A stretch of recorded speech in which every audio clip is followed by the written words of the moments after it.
go to Visual Studio Code. So basically there's an extension. There are a few extensions you can download in Visual Studio Code.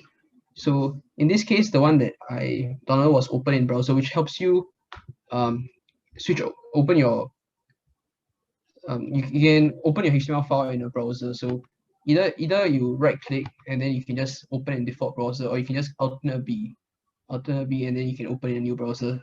So it's not really, you just need to open, you can just search and then it will be quite fast. It doesn't really take a very long time. Yeah. Let me see if there are a few other questions.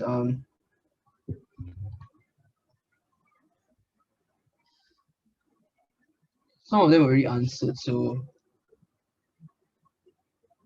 the question about the meta character set and meta name is mostly just information we are giving to the website. So it's not really stuff that we have to code, but it's mostly about encoding, like it's character encoding for the HTML document. So for example, when you use UTF-8, like you can see the meta character for our document, the one that's used is the meta is we use is UTF-8. So UTF-8 is basically a character encoding that captures most of the characters that is used in the world. But this is stuff that we don't really need to know, because even my understanding of this stuff isn't all there. Anyways, I think we can continue since I don't think there are any other questions. So I share screen.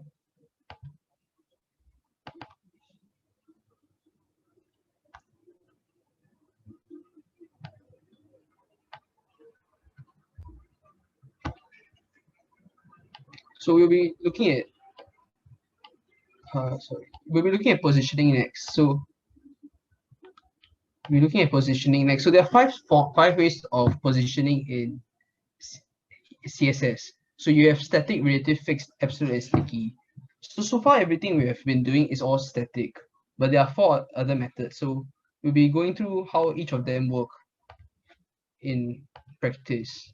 So I already have a few more HTML files prepared. So open with Visual Studio Code. So this is just the basic one. This is without any this is nothing has been done to this. So if I were to open this so this is basically what we're looking at. So it is 4 paragraphs and 4 headers with just placeholder text, and all of them are static. So soon we'll see what happens when we were to, like, say, change the first one remains static, then we were to do relative, sticky, absolute, etc. So now let me open the other documents.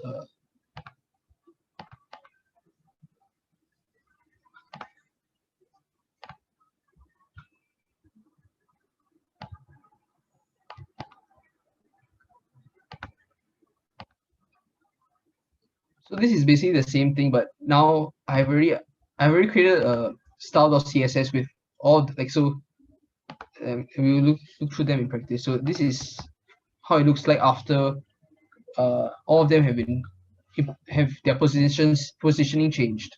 So the first one, so basically what I've done here is I created 4 different divisions and given each of them an ID tag. So remember how ID works is we use a hashtag to be able to specify which one we're talking about, and you only can target a single element.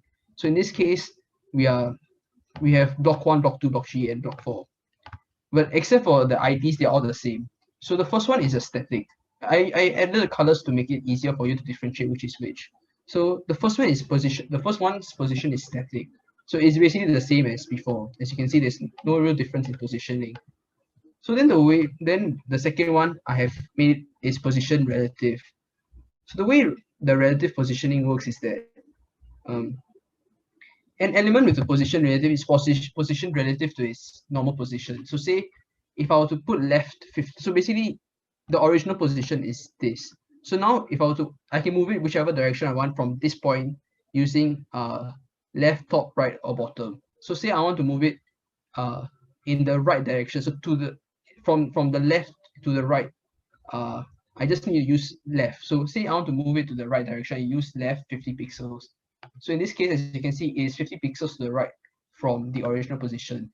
So you might think it's you're using opposite direction, but it really just because it's 50 pixels from the left of the um is the original one is 50 pixels left of from the current one. So that's why it's 50 pixels left and then 25 pixels top. So basically what you have done is you have shifted it 50 pixels to the right and 25 pixels down instead. And then that's relative. So it's basically, as I said before, an element with position relative is position relative to its normal position.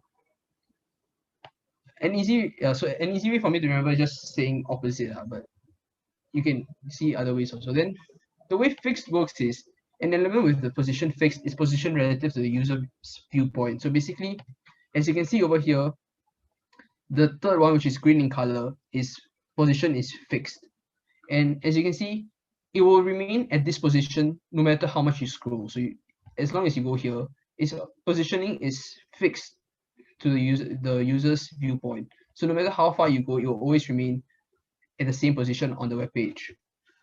So this is fixed. So originally it's in the same place, but then as you move up and down, it will just remain the same. So absolute is so for the way absolute works, so absolute is a bit confusing to explain, but the way absolute works is that, as I said before, an element is essentially a box, and elements inside elements are boxes with boxes basically. So say for example, a H1 element in a division is basically a H1 element box inside a division box. So because of that, the element with a position of absolute is positioned relative to its closest ancestor. So for example, if a H1 element is inside a division, then it will be positioned relative to the division element. So in this case, since our block 4, division with the ID block 4, which is position absolute, which has the absolute position, has its closest ancestor is body. So basically, it's only being positioned relative to, in relation to the body itself. So in this case, it works a lot more like relative. So say originally it would have been here, but then if you were to move it around, so say I've moved it to the, since I do top 500 pixels and left 50 pixels, basically from the top it has gone, from its position it's gone down 500 pixels and then to the left 50 pixels. To the right 50 pixels. So that's absolute. So the way this positioning works, you can play around in practice, but there's one more which is sticky, but sticky is a bit hard to use because a lot of web pages don't allow for sticky to work, and it's the same for mine. So we'll just see how it works in practice. So the way sticky works is sticky is like, as they say here, is a toggle, it toggles between relative and fixed. So until you don't reach that point, it will remain relative. So say it was on, say I was over here, then I will scroll down, and then this element is sticky. Until I don't reach that point, it will always remain relative. So for example, where fixed will always remain here, until you don't reach the point, the element remains relative. But once you reach the point, it will turn into a fixed element, and then it will remain at your viewpoint throughout. So for example here, this element, no matter how, at first it was relative at this point, but then once you reach it, it becomes sticky to the top point. So that's how sticky works. But the problem is that, as you can see here, sticky is not it's not supported by a lot of web pages, so you don't really see it that often. Yeah. So that's positioning, and after that we can move on to floats. So the way float works is that a float property is used for positioning and formatting content. So for example, letting an image flow to the left of the container or to the right to the center. So a lot of times this will mean that your block element and inline element stuff is sort of not in play anymore. So let's say we use the original one. So maybe I can create another I can create another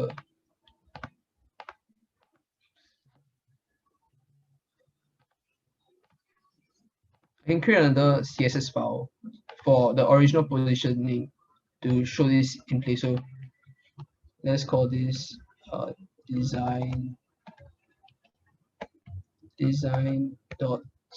Then if I were to open this,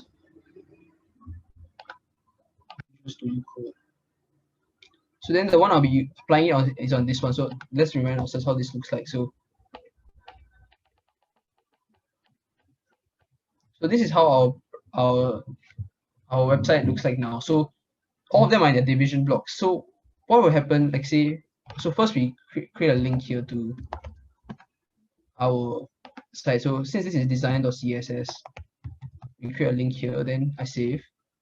And then after that, let's say using the same IDs as before. So let's say I give block one float and then left, then save. Then I do this with block 2 and 3 as well. And save.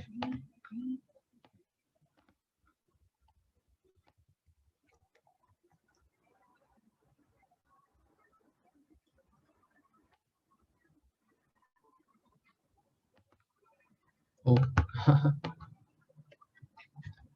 the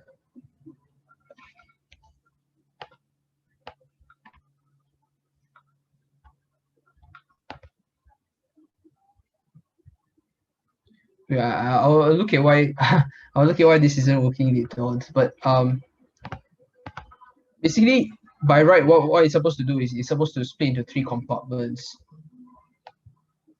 allowing you to float properly.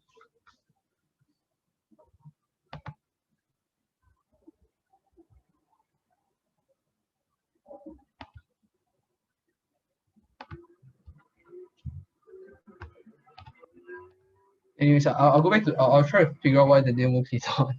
But so basically that's how flow works. So what flow allows you to do is it allows you to position your items, your elements, the left or right base. So basically, say you have 3 elements that you wish to, instead of being in from top to bottom, you wish them to be floating left to right. So then by allowing all of them to be float left, you have a, instead of them going from up to down, you'll be basically allowing them to be from left to right instead. So you have basically 4 properties for float. First one is left, right, or none. Left, right is quite standard. Then none is just basically this is default. So that usually elements don't have any float. And inherit just means that if inherits the float value of its parent. So for example, like I was talking before, so say you have a hatron element in a division. Then if your division has a float of left, then if your H1 has a float of inherit, it will just inherit the division's float, which in this case is left. Then the counter to float is clear. So the way clear works is that clear property specifies what elements can float beside the cleared element and on which side. So the clear property can have one of the following values. So none allows floating elements on both sides. So this is basically default once again.